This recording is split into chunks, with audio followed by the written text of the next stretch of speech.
Hi there, this is Jim the Keys Bartender. How are you today? If you're not familiar with the show, the Keys Bartender podcast is a show about life in the Florida Keys and bartending and all the stuff that goes on when you're bartending, like talking about life and stuff like that.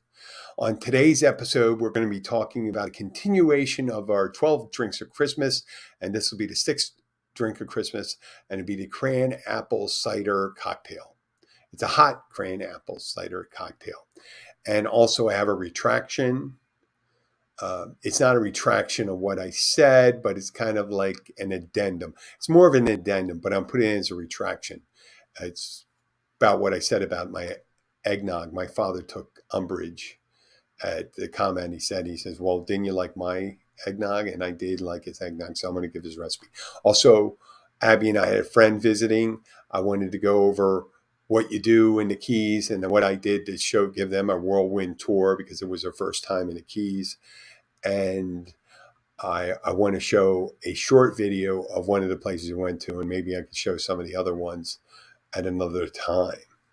And also, I wanted to talk about how difficult it is to meet people when you're just staying at the same places if you're not using, let's say you're not using any online tools. When I say online tools, like Match.com, JDate, Christian Mingle, Catholicism Now. I don't know if there's such a thing, Catholicism Now. That would be kind of funny too. But we're going to talk about that and give some advice on that. And some of this advice may be apparent, but you'd be surprised how people are stuck doing the same thing and wondering why they can't meet new people. Okay, I'm going to start with my dad. My dad took umbrage to the eggnog comments I made that I'm not a big fan about eggnog. And even now that I don't drink, I even drink eggnog even less. But, I said, Dad, I know I didn't like eggnog because that was one of the things I've never gotten drunk on eggnog. And here I am, an alcoholic. I don't think I ever could get drunk on eggnog. It's just not my thing of choice. But my father, the caveat being with there, made a delicious eggnog. Now, I remember exactly, putting the ingredients on the screen right here, but he takes a quart of that eggnog. You buy that pre-prepared room. Listen, you could go and look it up. You have Google. You can go and look it up, but why waste your time making homemade eggnog? Unless you're one of those coldish kind of people that says, we always drink eggnog in my family. Okay, go and do it. But you get a quart of the eggnog. You get a pint of Breyer's vanilla ice cream. My dad said Breyer's vanilla ice cream is the ice cream to use. So that's about 32 and 16, that's 48 ounces. So if you're going to make a batch of it in a pitcher, you take 5 ounces of bourbon and 5 ounces of rum. That's my father's recipe. And a teaspoon of cinnamon, a teaspoon of nutmeg, and you mix it all together. And there you go. You may want to set aside some eggnog without any booze in it. But then again, no one's going to drink it. No, just kidding. You put that vanilla ice cream in it, people probably will drink it. So that's the retraction. We're going back. But remember, at the end of the show, I'm going to give you the recipe for the other one too. Now, Abby and I had a friend come to visit. It's actually the daughter of a family that we're friends with the whole family in Poland, in the town of Zakopane they're from. And her name is Justina, and she's a flight attendant. She's also a history buff. So wherever she travels, she likes to get a deep background information in the place she's going to. And she was flying into town from Warsaw to Miami, and she was staying in Miami for a little less than 48 hours. So we had about 6 hours to really show her some of the places here. So I made it kind of quick, and I kept it to Lower Matacumbe, which was where I live at mile marker 102. Lower Matacumbe is at 67. So what I did is I took her to a trip. We stopped at a couple different places, but the high point of the place we stopped was Robbie's Marina. And I'm going to take a break real quick now, put in a video. We're at Robbie's Marina. It's in Isle Morada, just north of Lower Matacumbe. It's a bunch of gift shops and places to stop and eat. On the weekends, you can't even get a parking space, but here, you see. Oh, I know this. Oh, I know this guy over here.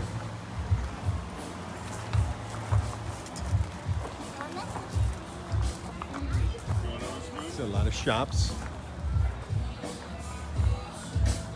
This is where the boat rentals, and then we go walking.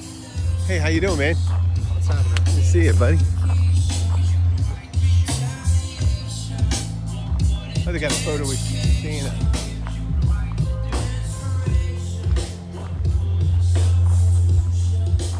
Snack shops, places to buy stuff.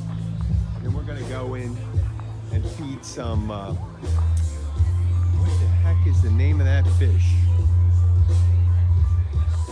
Over here, we're gonna go over here. We get a bucket of fish and you can feed the, oh my gosh, I should get that.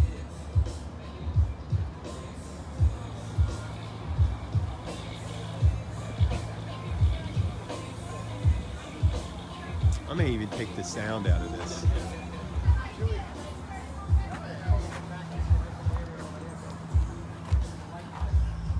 Now we're back.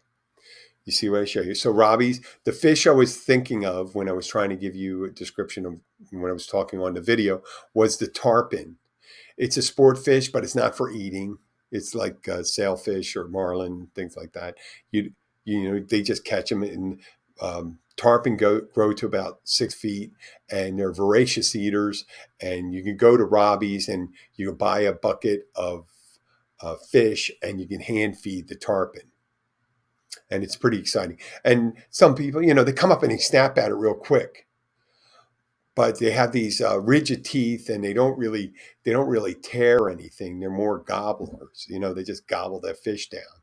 So you do that, and you got to make sure that the pelicans don't grab it too, because they have nets over it. So people, you know, they go in there and they, you know, to get a big rush. But when you go to Robbie's, there's a place, you know, it kind of has that real Keys culture. It has, I mean, it's a marina, so you got all the boats, you got some art, you got some, they got, gosh, what else, other things here? You got the little gift shops, you got the restaurant, you got the fish, you got the boat rental, and all that stuff. So we went, after we went to Robbie's, we went to this place called Ann's Beach. And Ann's Beach, even though there's not a lot of natural beaches in the Keys, Ann's Beach is a cute little beach in Lower Matacumbe, and it has a little private. It's not private; it's public, and it has nice facilities there. And it has about 8 separate little huts or picnic areas. The little tables with a lean-to over it, and they have stairways that take you down to a beach. And they're small beaches, and there's no waves, and it tapers off into the water. You have to go out like, 100 feet to get to waist level, because it's real shallow there. Remember, inside the Keys, the reef goes out a couple feet, and that's the reason why we don't get a lot of wave action there. But that's a beautiful place to go. And we also stopped at a place called Buddy and Mary's Marina, and that's one of the other marinas where they have a lot of fishing trips go out, and it's right on the ocean. The marina is right off the ocean, and when the boats come in, they after they go fishing, they clean the fish and have these big cleaning tables for it, and they put all the guts and the bones and the stuff into the ocean, and the tarpon and shark kind of gather around. You get to see them in kind of a feeding frenzy. It's pretty cool. When we were there, we got to see a couple sharks, even though they weren't cleaning fish, and there was a manatee there. And it's really interesting. If you never get to see a manatee before, it's a huge mammal. It's called a sea cow. So you can check that out sometime. And there's other things to do there. So if we took her to a restaurant, and when you only have 6 hours and you haven't been to a place, I figure you want to show someone what the bay looks like, what the ocean looks like. Drive down the road, get a feel for the community. take them to lunch. We had lunch at a place called Wahoo's, which was on the ocean. And then we had dinner at a place up near us uh, called Num Thai. And it was a good time. And it was nice our friend Justina came to visit. I want to move on from there. I've also had a discussion with somebody recently, and they were bemoaning the fact that they were alone and they don't meet anybody. And I said, well, where do you spend your time? And they said, well, I work, I'm a diver and I work in a restaurant. And I said, where do you go after when you're not doing that? And they go, we go to the local bar, either Sharky's or the Caribbean Club. And there's nice people there. There's very nice people there. But if that's the place you're going, that's where you're going to meet your people. It's just common sense. You're not going to meet anybody else that doesn't go to those places. If they're not diving with you, if they're not coming into your work, or they don't hang out at the Caribbean Club or CJ's. So what do you do? And I'm going like this. When they go, well, I got to do some other things. I say, yes, you got to do some other things. And there's the things you could do. You can list them. What things? You could do things that improve yourself. And some of the things that improve yourself actually put you in a place to meet other people. Like you can go to the gym, you can go to church, you can go to a volunteer organization. There's a lot of volunteer organizations down here. There's Burt Memorial Methodist Church. They have a kitchen there. I always thought if you go to a place where people volunteer, you meet some really nice people. Okay. And churches aren't necessarily the best way if you want to have a physical relationship with someone. If they're very religious, you may have to commit a lot in order for that to happen. I'm going to keep that coded because I don't want to screw around with my religious friends. But, there's a place and time for those things. There's people like that. And there's other people that are looking for something more physical. They're looking for a sex. So, but you can go to the gym, you'll improve yourself, you'll feel better. You'll meet a different group of people. There's hobby groups. There's photography. There's civic organizations. There's a place called the Civic Organization. If you're older, may want to go to an older group. You can join a pickleball league. You can play up here. They have softball leagues. They have a kickball league. If you're younger, that's a great thing to join, a kickball league. I think that's fun. There are different, even though kickball leagues a lot of times are kind of like drinking things, but no, there's tons of them. I mean, obviously, we've mastered in the 21st century the online solution to meeting people, and that's having someone fill out a list of questions, whether you're, I'm like this, I'm like that. I like sunsets. Oh, you like sunsets? Blah, blah, blah. Remember the song, If You Like Pina Coladas? Well, just think of this. When you're filling out an online questionnaire, are you being truthful? Are you going to present 100%? If you're a guy filling out a questionnaire, and think of this if you're a woman, or if you're a guy, think of this as if you're a woman. You're going to try to answer the questions that would make you seem more palatable to the person you're trying to attract. And that's either way, whether it's a man looking for a man looking for a woman looking for a man, or a woman looking for a woman. They're going to answer the question that makes them, it's human nature. They make themselves look as good as possible, as attractive as possible. But outside of that, think about, instead of just answering those questions, to say, oh yeah, I take care about my fitness. Well, why don't you take care of your fitness and go to the gym? You might meet someone at the gym. I met my wife at the gym. We'd be working out for the longest time together, and we just started talking. And we actually, when I was stretching after the end of lifting, I would do that because I would always be stretching on my back, and then we would start talking. And I would never have met her. A matter of fact, I almost met her sister, who looked a lot like her first, but luckily I met, and not there's nothing wrong with her. I'm just saying I'm happy that I met Abby. And there, and when I was married previous to this, I met my wife at work, which was another great job for meeting people. I was working at a catering hall, so I was meeting people at going to weddings. So it wasn't the same. There were no regulars at a catering hall. There's no regulars. If you're going to work someplace, you want to meet people and stuff like that. Catering hall is a great place if the person is open to dating someone who works at a catering hall. So, and actually, I met my first wife when I was having a cigarette. I was in a tuxedo. I was hanging out front inside of, it's inside of Philadelphia. I'm having a cigarette. I think I'm drinking a cup of coffee, enjoying my cigarette, and in a tuxedo. And this Camaro drives up, and these two women, and one woman leans over and says, "Hi, what's your name? You got a girlfriend? Do you want a girlfriend?" I looked at them. They were both nice looking women. I said, "Sure." And we didn't get engaged right away. I met her a couple of years later, and we got engaged and stuff like that. And then, things became with it. But you put yourself in the right situation, you meet different people.